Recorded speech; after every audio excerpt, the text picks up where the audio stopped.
Good morning eight class. बेटा आज हम अपना नेक्स्ट यूनिट स्टार्ट कर रहे हैं। 11th यूनिट जो है कंपाउंड इंटरेस्ट। जो हमने लास्ट यूनिट किया था 17 टाटा हैंडी का, जितना पोर्शन आपको करवाया गया है आपने उतना ही करना है, ठीक है। तो आज हम अपना न्यू टॉपिक स्टार्ट करते हैं, कंपाउंड इंटरेस्ट। आपने सिंपल इंटरेस्ट जो है ऑलरेडी पहले ही पढ़ा हुआ है, ठीक है। तो कंपाउंड इंटरेस्ट क्या है और इन दोनों में डिफरेंस क्या है वो थोड़ा सा एक बार डिस्कस करेंगे। जब भी बेटा हम सिंपल इंटरेस्ट फाइंड आउट करते हैं तो सिंपल इंटरेस्ट चाहे 1 ईयर के लिए फाइंड करना हो चाहे 2 ईयर के लिए फाइंड करना हो, उस पर जो बेसिक प्रिंसिपल है वो आपका सेम रहता है। कि मान लो आपने स्टार्टिंग में अगर 5000 पे इंटरेस्ट फाइंड किया तो 3rd ईयर में भी अगर आप फाइंड करोगे तो प्रिंसिपल जो है वो 5000 ही रहेगा, ठीक है। लेकिन कंपाउंड इंटरेस्ट में ऐसा नहीं है। कंपाउंड इंटरेस्ट में क्या होता है कि अगर आपको 1 ईयर का इंटरेस्ट जो है आपकी अमाउंट पे जो आपका प्रिंसिपल है उस पर लग गया, तो नेक्स्ट टाइम जो इंटरेस्ट लगेगा वो आपकी जो अमाउंट बढ़ी हुई है उस पर लगेगा। जैसे फॉर एग्ज़ाम्पल मैं आपको एग्जांपल देती हूँ। जैसे आप बैंक में जाते हो, अपनी मनी डिपॉजिट करवाते हो। अगर आपने स्टार्टिंग में मान लो पैसे जमा करवाए तो आपका 10,000 मान लो आपने जमा करवाया, तो जो इंटरेस्ट लगा वो 10,000 पे लगा। अब जब आपका इंटरेस्ट लगा तो आपकी अमाउंट जो है वो बढ़ गई। अब जो नेक्स्ट इंटरेस्ट लगेगा वो बढ़ी हुई अमाउंट पे लगेगा। ऐसा तो नहीं है कि अगर आपने स्टार्टिंग में 10,000 डिपॉजिट कराया तो उसी पे इंटरेस्ट लगता रहेगा। तो ऐसे जब इंटरेस्ट पे इंटरेस्ट लगता है that is called the compound interest. Simple interest में जो आपका प्रिंसिपल है वो सेम रहता है और कंपाउंड इंटरेस्ट में आपका प्रिंसिपल जो है वो चेंज हो जाता है। इसकी डेफिनेशन देखते हैं। If the interest is calculated on the basis of the original sum together with any interest earned in previous period. Definition में ये यही कहा है कि जब इंटरेस्ट को कैसे कैलकुलेट किया जाए, ओरिजिनल सम और together with any interest earned, कि जो आपका इंटरेस्ट उस पर लगा है उस पर जो इंटरेस्ट कैलकुलेट होगा that is called the compound interest. अब कंपाउंड इंटरेस्ट के सम सॉल्व करने के लिए आपके पास 2 मेथड है। एक तो है डायरेक्ट फॉर्मूले से रिलेटेड।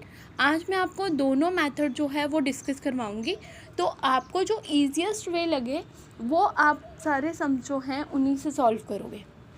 क्योंकि जब आपको सम्स आते हैं वहाँ स्पेसिफाई नहीं किया जाता कि आप ईयर बाय ईयर निकालो या फॉर्मूले से निकालो। आपको डायरेक्ट पूछा जाता है कि फाइंड द कंपाउंड इंटरेस्ट और अमाउंट वटेवर जो भी आपको फाइंड आउट करने के लिए कहा गया हो। तो डिस्कस करेंगे। जैसे आपका फर्स्ट क्वेश्चन है 11.1 का। Question number 1 is find the amount and compound interest on ₹30,000 for 3 years at 5% per annum. आपको अमाउंट और कंपाउंड इंटरेस्ट फाइंड आउट करना है 30,000 पे। Time is 3 year and rate is 5% per annum.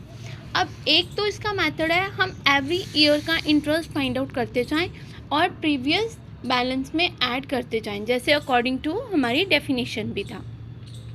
और एक मेथड है हमारा फॉर्मूले से। तो पहले मैं आपको 1 by 1 ईयर वाला समझाऊंगी, फिर नेक्स्ट 4। अब जैसे फर्स्ट ऑफ ऑल हमारा प्रिंसिपल है ₹30,000, rate is 5%, time is 3 year।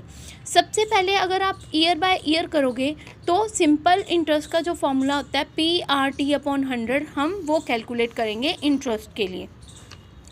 First of all principal for the first year में प्रिंसिपल कितना है 30,000।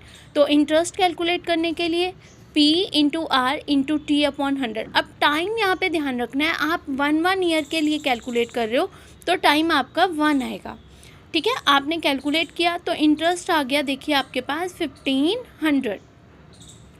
अब आपने क्या किया, आपने इस इंटरेस्ट को इसमें ऐड कर दिया तो अमाउंट कितनी आ गई फर्स्ट ईयर के एंड में, जो आपकी 30,000 थी वो बन गई 31,500, बिकॉज इंटरेस्ट जो है उसमें ऐड हो गया। अब जब आप नेक्स्ट ईयर का फाइंड करोगे तो अब आपके अमाउंट जो है प्रिंसिपल जो है वो चेंज हो गया, 30,000 की जगह वो हो गया 31,500। देखिए अगर आप प्रिंसिपल वही रखोगे तो फिर ये तो सिंपल इंटरेस्ट वाला फॉर्मूला हो जाएगा, लेकिन हमें तो कंपाउंड निकालना है। तो कंपाउंड में बोला गया इंटरेस्ट पे जो प्रिंसिपल पे जो इंटरेस्ट लगा उस पर फिर इंटरेस्ट, यानी अब आपकी अमाउंट जो बढ़ गई है अब आप उसका इंटरेस्ट निकालोगे। तो principal for the second year आ गया ₹31,500। अब इस पे इंटरेस्ट निकालेंगे। अब प्रिंसिपल की जगह ये ले लिया, R into T, time is again 1 because second year है, ईयर आप 1 ही ले रहे हो।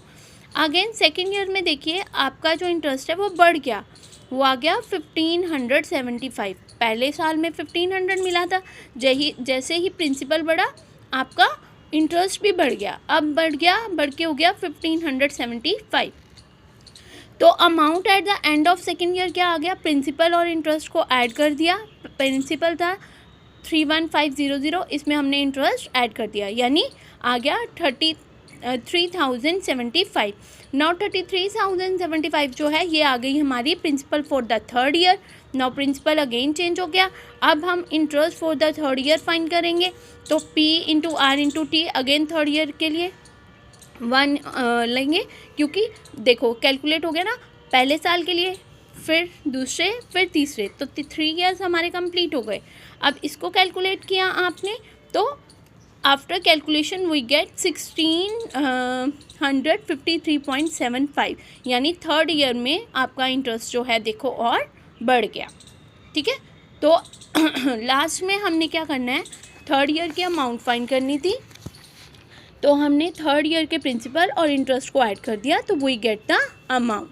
तो अमाउंट आफ्टर 3 ईयर आ गई आपके पास 34,728.75। ठीक है, जो आपकी स्टार्टिंग में अमाउंट 30,000 थी, जब उस पर 3 ईयर का कंपाउंड इंटरेस्ट लगा तो वो बढ़ के इतनी हो गई। अब आपने कंपाउंड इंटरेस्ट फाइंड करना है कि कितना लगा 3 साल में, तो उसका फॉर्मूला है अमाउंट माइनस प्रिंसिपल। तो अमाउंट माइनस प्रिंसिपल किया तो we get the compound interest as ₹4728.75। तो ये लास्ट में आपका पूरा इंटरेस्ट आ गया जो 3 ईयर्स में आपका लगा। लेकिन अगर आप सिंपल इंटरेस्ट से करते तो आपका इंटरेस्ट जो है वो कुछ और आता।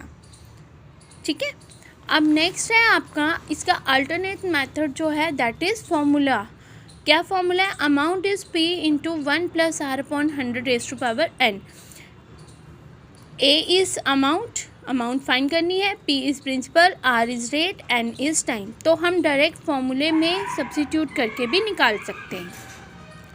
30,000 1 + 5/100⁻3, 5 और 100 जो है रिड्यूस हो जाएंगे, ये आ गया 30,000 × 1 + 1/20⁻3। इसको हमने मल्टीप्लाई कर लिया एलसीएम लेके 21/20⁻3। अब जितनी पावर है उतनी बार इसको एक्सपेंड कर दिया, 30,000 × 21/20, 21/20, 21/20 रिड्यूस किया। After simplification we get the amount 34,728.75। Direct आपके पास आ गया। ये प्रोसेस जो है ये स्मॉल है, लेकिन कैलकुलेशन थोड़ी सी इसमें टफ होती है बस। उसके बाद आपको कंपाउंड इंटरेस्ट निकालना है, तो अमाउंट माइनस प्रिंसिपल किया तो you will get the compound interest. तो आपके बहुत सारे सम्स जो हैं आप किसी भी मेथड से प्रैक्टिस कर सकते हो। बाकी कुछ सम्स जो हैं मैं आपको भी सेंड कर दूंगी, तो बाकी आप देखिए, आपको अगर फर्स्ट फार्मूला इजी लगता है आप उससे करिए, अगर स्पेशली कई बार बोला गया तो फिर तो आपको यही यूज़ करना है। तो फर्स्ट एक्सरसाइज आपकी जो बुक में है वो 1 by 1 year by year find वाली है, और सेकंड आगे वाली जो है वो फॉर्मूला बेस्ड है। तो आप इनकी को अच्छे से प्रैक्टिस जो है वो करिएगा।